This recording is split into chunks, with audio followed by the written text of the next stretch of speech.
Hello and welcome to Double Feature, the internet movie review show where a horror whore and an anime addict swap films to persuade each other about our respective genres. I'm Mike. I'm Alan. And Double Feature is something which has appeared for a long time on Area Shifty Bun, which is our first YouTube channel. If you're watching there, hello. It's nice to see you. It's been about 2 years since we've done an episode of this, but it's good to be back. You may also be watching this on the Ghastly Tales YouTube channel, which is our horror channel where we are doing a lot of different videos more often right now, regularly than we are on Area Shifty Bun, but we're keeping both channels going as best we can. So, anyway, I'm not going to lie, there was a little part of me that always thought we would never get back to doing these, but you know, it's my fault. Here we are. It's my fault. You just go on and say it. No, you can say it. You can say it. It's been 2 years. Water under the bridge, man, honestly. So, as I said, we swap films. So I give Alan an anime. No, that's the wrong round. I give Alan. It works the other way around. I give Alan. Someday. Yes, I give Alan a horror film, and he gives me an anime film, and we both give our thoughts on it. Okay, so I gave you. Well, you say you gave me this one, but I think this was actually a request from Patimus way back in the days when you were played by John Pertwee and I was played by Tom Baker. So, you know, I could be wrong about that. Well, but I do know that she requested it. She did recommend it because I remember I did a review of it. Right. So, okay. I can't remember if it was for Double Feature or. Right. Well, yeah. We're going to do this. No, it'll be fine. We'll cut it or something. Shut up, Callum.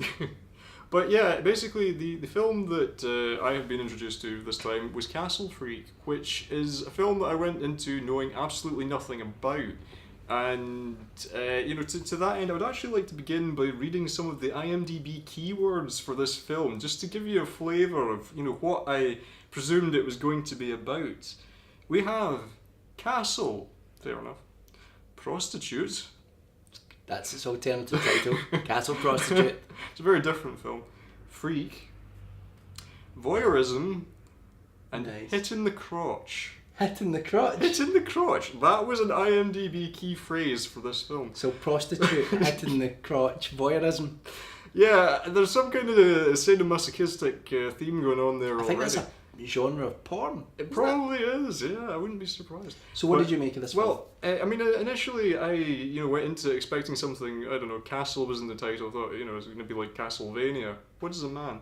But it was a film of pleasant surprises, I think, all the way through. I mean, the film stars Jeffrey Combs as an American intellectual academic who suddenly finds out that he's inherited this old castle in Italy, and he takes his family there to dispose of basically they just want to see the back of it as quick as possible, dispose of the contents in the castle, get it sold, move on. And, they arrive, and despite their apparent enthusiasm for their new surroundings, it all is not as well as it seems, because in the past there has been some kind of an accident which Jeffrey Combs' wife, played by Barbara Crampton, I want to say, I checked her name and I already forgot. Crapton. Her name's Barbara Crapton. I bet she hasn't heard that joke before. Oh, poor Barbara. Anyway, who blames Jeffrey Combs' character for this accident which has blinded their young daughter. But anyway, they get to the castle, and they, as much as they're quite impressed with the place when they come upon it at first, they soon find that they're not alone, that there is a mysterious figure dwelling within the bowels of the castle, and without its previous owner there to keep it in check, its murderous nature is starting to come to the fore. And, well, yeah, I mean, I think that's probably about as much as you can say without really spoiling it. It's the freak in the castle. Yeah, you see what they did there. The title is quite literal. Well, at least it's not one of these films where they turn up and say, oh, geez, do you think maybe there's a freak in this castle? Yeah, oh, Jesus. So, did you enjoy it? Yeah, I mean, I was very pleasantly surprised by it. I didn't actually realise going into it that this was a film by Stuart Gordon, as much as it has all the hallmarks, because I mean it has Jeffrey Combs that most people are going to know from Reanimator, and Barbara Crampton, who was also in Reanimator as well. And Jeffrey Combs was in From Beyond as well. Oh right, yeah, which is another Stuart Gordon film. I really should have known the hallmark, but I didn't realise that going in. And yeah, I mean, I was very taken with it. I mean, it's got a very good cast to it, and I mean, you know, even just away from like the recognisable names, I was greatly amused by the presence later on of Luca Zingarelli. Just get the names wrong, it's fine. I have to do all the anime films and I have to get the Japanese names. Luca Zingaretti, who turns up later on playing this dodgy desk sergeant. And this amused me because, I mean, if there are any avid viewers of BBC4 out there, they will recognise Luca Zingaretti as Inspector Montalbano, this kind of foodie detective in an Italian series that plays on that channel quite a lot. So I got quite a kick out of seeing him there as a desk sergeant, because it was a little bit like seeing, you know, Montalbano the early years in a way. But yeah, I mean, there's not, I would say, a massive amount to it or anything, but I think it's a slightly more kind of sophisticated film than I was originally given it credit for. I mean, it never really rises above kind of the level of the B picture, but it does what it does quite well. I mean, I think it's nice to see Coombs tackling a slightly more kind of complicated character than they would get, you know, from Reanimator or that. He's a very complicated character. He has a very interesting character arc in this film. I mean, I quite like the journey of his character. You know, there's a kind of there's obviously a kind of resentment that kind of wells up in him, and I mean, I think it's probably not a huge spoiler to say that I think this is reflected in the monster. I mean, I think it's probably one of the hilariously unsubtle bits of metaphor that the monster kind of symbolises something that's within him, not just like the kind of anger and self-loathing, I guess, that having hurt his own family, but also maybe a kind of sexual urge, because he does quite memorably get it up with an impossibly glamorous prostitute at one point in the film, which is probably why that's possibly glamorous prostitute. That's a genre of prostitute as well. You can contact. Genre of prostitute, jeez. But I mean, one thing that did surprise me about this was that it was a direct-to-video production. I mean, how do you feel about this being DTV? I mean, it's been a while since I read about the film, but I do remember hearing that about I think how it got funded as well. Excuse me, I've got a frog in my throat. Stuart Gordon, I think, is a really interesting director. He's never really dropped the ball from the films that I've watched. Like, I'm not saying he always hits amazing heights, but it's interesting that he went down that sort of medium. Yeah, I mean, I don't know, kind of, he's maybe one of these guys that he's never really achieved the kind of mainstream success that perhaps, you know, he would have been due. Really, I think it's interesting that you know, you could maybe apply that a little bit to Coombs as an actor as well. I mean, I can see why a lot of people kind of liken him to Bruce Campbell, and you know, one of these guys that's become Callum's kind of playing with his phone off camera. At least it's only his phone. Well, that's in one hand. Sorry. Moving swiftly on, but yeah, I mean, how did you find the film in general? I mean, you know, I really enjoyed it. Like I say, I remember I did a review a few years ago on it, and what's interesting about it is it's the jumping off point is an H.P. Lovecraft story, The Outsider, and that's what's interesting about it is that it has almost no similarities to that story. There isn't a castle and there isn't a free. There's one moment, and this is kind of ruining the story of The Outsider for people that haven't read it, but there's one moment where the creature looks in a mirror.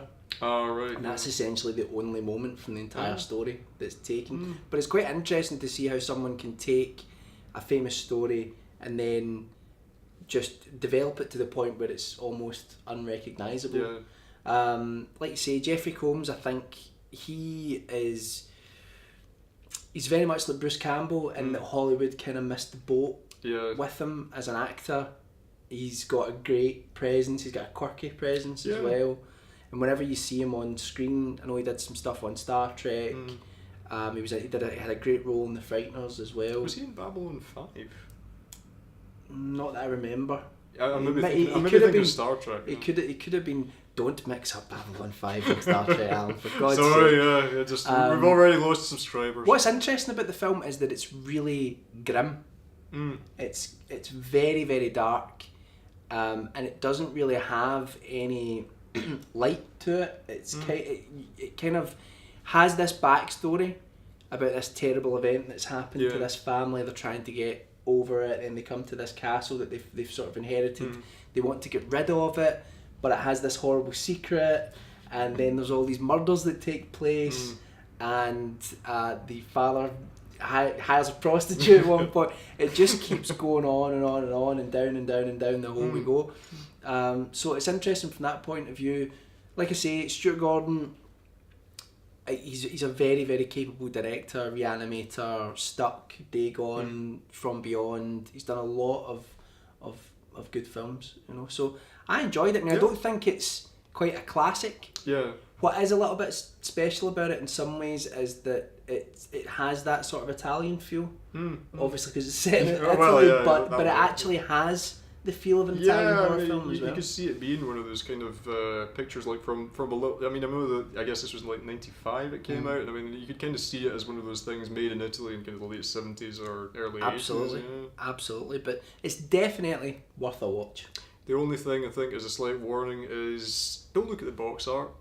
Because it gives away what the creature looks like, and I think the film does quite a good job of sort of keeping that from you until quite a ways into the film. It must drive filmmakers absolutely nuts though, especially with trailers, but even with promotional materials like the DVD covers, video covers, posters and things. If something that they've intended to keep it's obscured, just spoiled it, and I mean, I think I couldn't absolutely swear to it. I know there is an alternative poster for this film, which I think is on the cover of the UK Blu-ray release, but I couldn't absolutely be sure of that, so I don't know if I get that wrong. We can put a notice up here saying, you know, I'm wrong. Yeah, I must go in the corner. I must go in the corner and wear a Dunce's hat. Well, I think, is there anything else you want to say about Castle No, I think that rounds that up pretty well. Yeah, I greatly enjoyed it. You know, pleasant surprise. Yeah. Yes, and now we will have an intermission.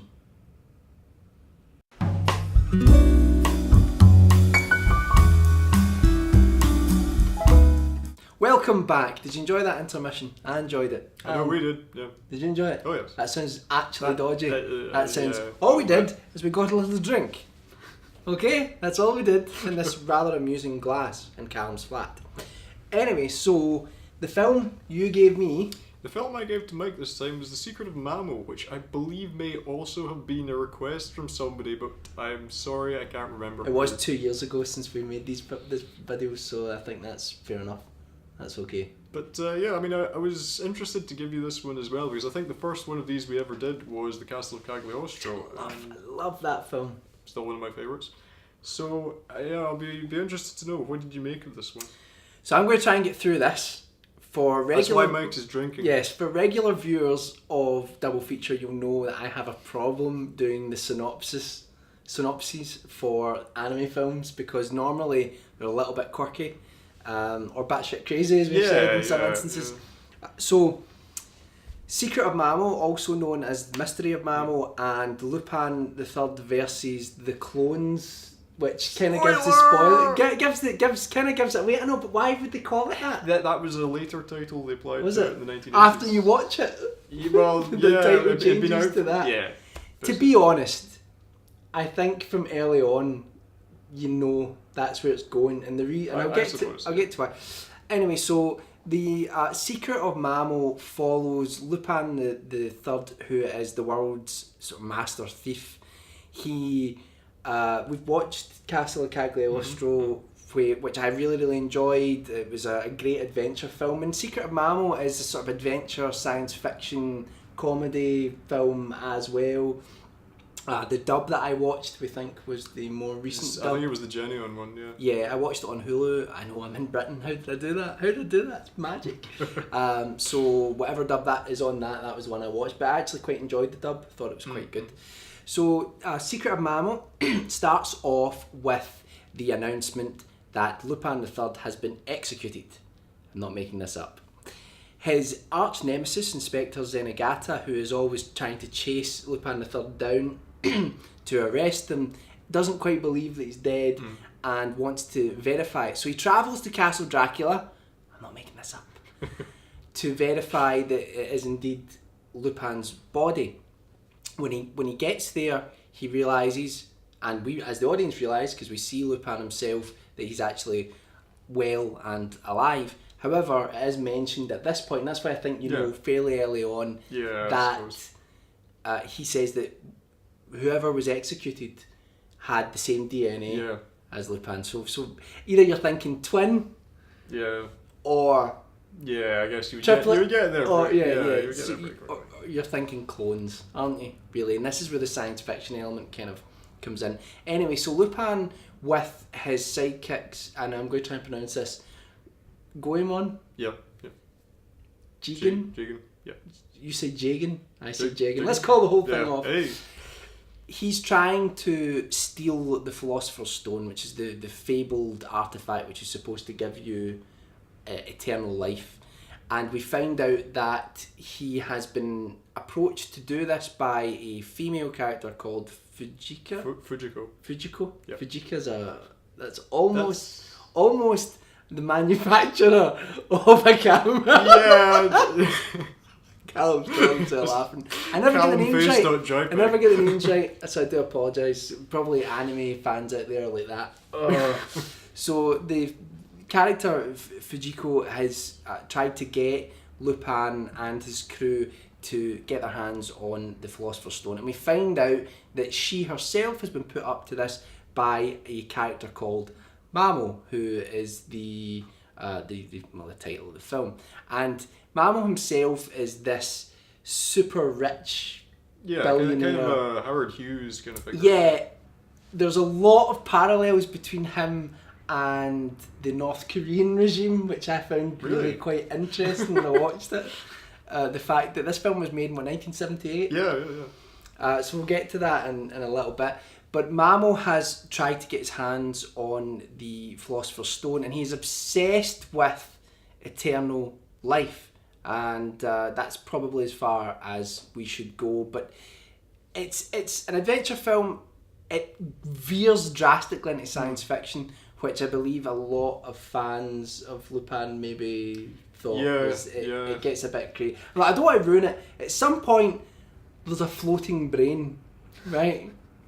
There's a floating brain in this film. Can we just bleep that out? Right. There's a floating brain. That's not... You don't know what that is? I suppose, yeah. Do You don't know what the that is? context. You don't know the context. There's a floating brain.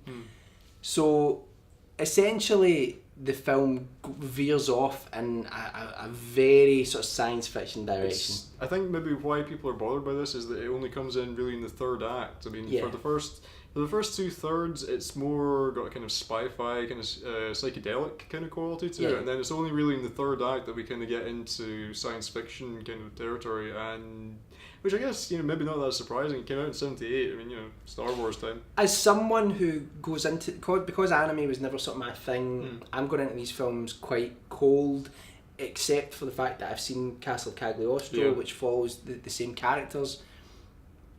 But it didn't really bother me all that much. I kind of enjoyed the quirkiness. Yeah, I mean, almost. Personally, it's never bothered me either, because I mean, I don't know if it's maybe because one of the first James Bond films I can ever remember seeing as a kid was Moonraker. So I mean, I think I mean, when you get the science fiction comes into it, you just think, fair enough. But it's the film is a good sort of adventure romp. The animation I felt was very patchy. Sometimes I really enjoyed it, and then there was other times where I just wasn't as enamored by it. It was strange. It seemed a little bit uneven to me. Like I say, sometimes it was very good. Sometimes I felt it was a little bit. It felt a little patchy, like sort of repeated frames and things like that. I mean, for its time, this was, I think, actually the highest budgeted animated film I've ever been. That's what you're saying. No, I'm just no. I mean, you can take that away from it, fair enough.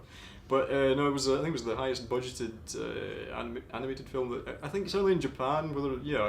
Maybe not worldwide, but certainly for Japan at the time, most expensive one they'd ever made. And I think it's also the oldest anime film that we've ever looked at on double feature by about a year. I think this is. What was the next? Well, it'd probably be either Cagliostro or Galaxy Express, which I think were both 79. Right.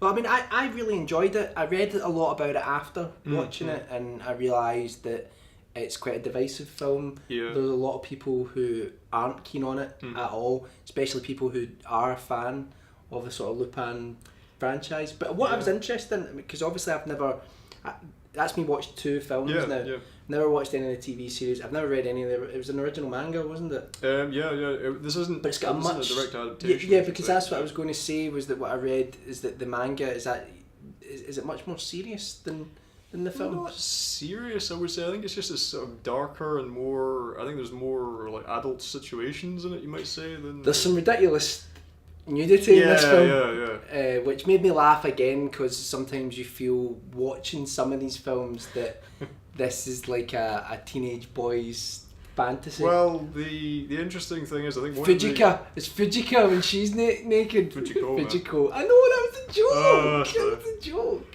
Sorry. These things were lost on me. So Fujiko was naked. But what? You're just thinking. You're thinking of the anime crowd, aren't you? And you're thinking, you know how much they love some of these things, and for someone to come along and just be like, "I like that Fujiko, she's good." That you know that I'm going to get crucified for that. Sorry to interject, but like saying, "Oh, do you not love Pinhead and how?" That's all right. I would let that go. Oh god. I've completely forgotten what I was going to say. What did you think of the film? Well, I mean, I really like this one, but it took me a little while to get to that stage. I mean, what I was going to ask you as well was, what did you think about the change in tone between this and Cagliostro? Because, I mean, Cagliostro was very much a more kind of family-friendly kind of film, whereas this really isn't. Yeah, I think what I liked, or loved actually, about Cagliostro was the fact that it had a real Spielberg feel to it, and I know a lot of people say that he was possibly influenced by the film after the fact. Yeah, it's never been. But it's never been proven. But some people it's possible. It could have suggest that that's a possibility. No, Cal. What is it? Is it not Steven Spielberg that gave? Was it Cagliostro you gave a standing ovation to at Cannes? I don't know. On his own? No, one of the Lupin films, he stood up and started clapping during the chase scene. What's the chase scene with the red car and the... That's the one that he's alleged to have really praised, but I don't know. I think there's some dispute as to whether that... Apparently jumped up in Cannes and started saying it was the best chase scene he'd ever seen. I don't know. I'm not saying it didn't happen. I'm just saying I don't know if that definitely in did any happen case, yeah. I really loved the tone of Cagliostro. It was fun, it was adventurous, it was everything that I kind of liked about the sort of early 80s sort of time period, late 70s, early 80s time period. Mamo feels... It feels actually in some ways that it's a film that doesn't really know what it wants to be. You know, it's got a lot in there. And I would say as well, the character of Mamo, I was saying that there's there are parallels with North Korea. I was interested to know where you were going with that. Yeah, this character who is completely surrounded in this bubble. Yeah. He has a very skewed look at the world. He's almost like an old time dictator in some ways. That's the way Mamo feels to me. So in some ways the film is actually more relevant than Cagliostro, but interestingly as well, as a horror fan, there's a moment in this film that is really frightening, and I thought it was... Is it a spoiler to discuss? Particularly done well, and it's when I'll not name who it is, but there's a character and it involves fire. Do you know what I'm talking about? Oh right, yeah. And it's really well done, and I actually thought it was really unnerving. Yeah, it goes on for quite a while. Yeah. I mean that is something that I was particularly impressed with this one. I think some of the imagery that it gets across is quite. It's. I think for me it kind of comes alive more in the second half in a way. I think for the first while it plays out a bit closer to kind of standard Lupin kind of caper film, but I think as it goes on it gets kind of progressively stranger, and you start getting these kind of weird, surreal images. I mean, like I really like the design of Mamo's island lair. You know, I think there's literally a scene in it where Lupin runs through a Dali painting. You know, it's got that kind of weird edge. It does become surreal and like you say, psychedelic as the film goes on. But yeah, like I didn't mind that change. For me, Cagliostro is a much better film. It's much more well-rounded, and I found it much more enjoyable. But I still really enjoyed this, and it's one thing that is it's done has made me think that I'd really like now to look at the rest of the franchise in terms of the television. Absolutely. I mean, there's certainly other things that we could look at as part of this strand if you want as well. So. The funny thing is that Lupin as a character is one that in both films that I've seen, there's been moments where I've been watching and I was thinking I really like this character, and other times I'm like, this guy's annoying. Yeah. You know, he straddles that line. Yeah.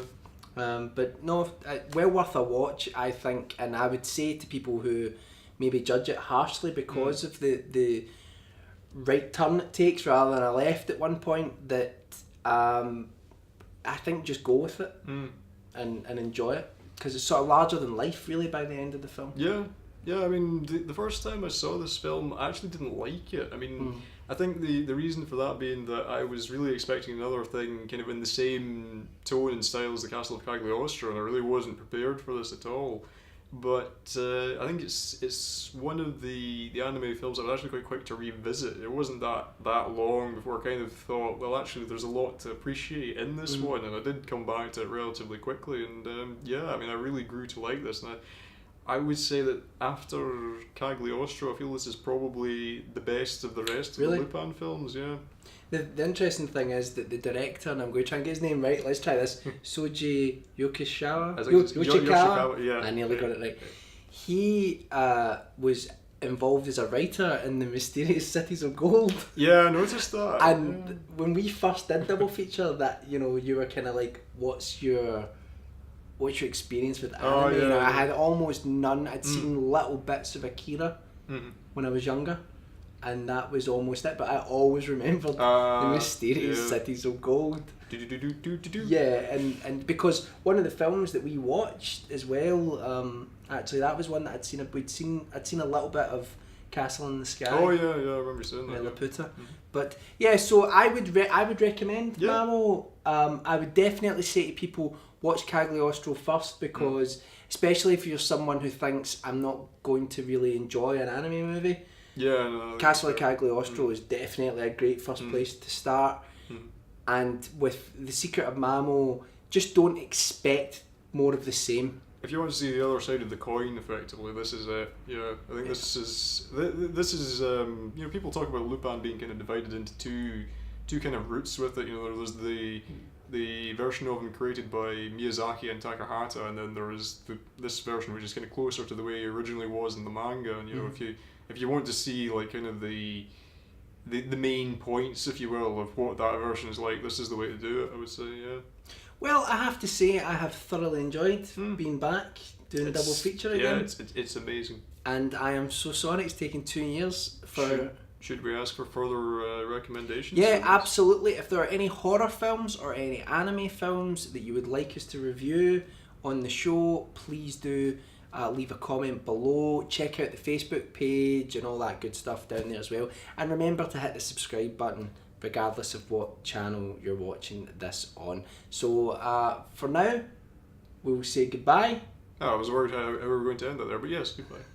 And we will be back soon, definitely. It won't be 2 years because we've got a whole schedule. There's actually a kind of a lost episode from when we were doing these before that I never put up. So you know, I was going to say that. What happened with that? What were the two films we did again? Was that Red Line and The Devil Rides Out, I believe. Yeah. I thought that. So yeah, I thought that. So yeah, look out for that as well. And also, I mean, I don't know if at some point we might double post some of the old episodes on Ghastly Tales. We've not decided yet. We might not do it, but we'll see what happens. So check out the Facebook page and all that good stuff. Hit subscribe, and we will be back again soon. Like, obey, you know.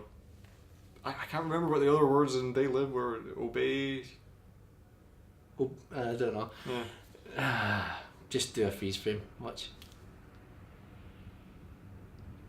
Kang hit a Kanga. Kang. I'm frozen. You're not frozen.